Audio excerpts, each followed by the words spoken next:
যারা প্রবাসী রয়েছে, হাড় ভাঙা পরিশ্রম করে টাকা দিচ্ছে, সংসার চালাচ্ছে, আল্লাহ সুবহানাহু ওয়া তাআলা আমাদের প্রবাসী ভাইদেরকে সুস্থতা দান করুক, তাদেরকে সঠিক রিজিক দান করুক, তাদের রিজিকে বরকত দিক।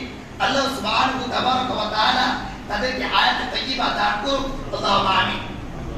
আমাদের পাশ থেকে যারা বিদায় নিয়ে কবরে চলে গেছে, অন্ধকার সেই 3.5 হাত ধরে চলে গিয়েছে, আমরা দোয়া করছি আমাদের সেই চাচা তুল্য, ভাই তুল্য, বাবা তুল্য, মা তুল্য লোকগুলোকে আল্লাহ সুবহানাহু ওয়া তাআলা জীবনের সকল গুনাহ মাফ করে তাদেরকে জান্নাতুল ফিরদাউস নসিব করুন। আল্লাহুম্মা আমিন। আমরা দোয়া করছি, আমরা যেগুলো শুনেছি আল্লাহ সুবহানাহু ওয়া তাআলা আমাদেরকে আমল করতে তৌফিক দান করুন। আসলে আমরা সিয়ামটা পালন করব, তবে আমাদের সিয়ামটা যেন ইহুদিদের বিপরীত হয়, ইহুদিদের সাথে মিলে না যায়, ইহুদিদের বিপরীত হয়। অর্থাৎ ইহুদিরা সিয়াম পালন করতো শুধু দশম দিনে সিয়াম পালন করতো।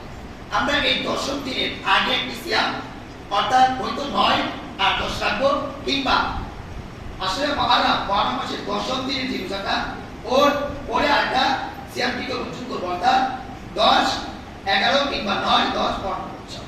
আল্লাহ সুবহানাহু ওয়া তাআলা আমাদেরকে সিয়াম পালন করার তৌফিক দান করুন।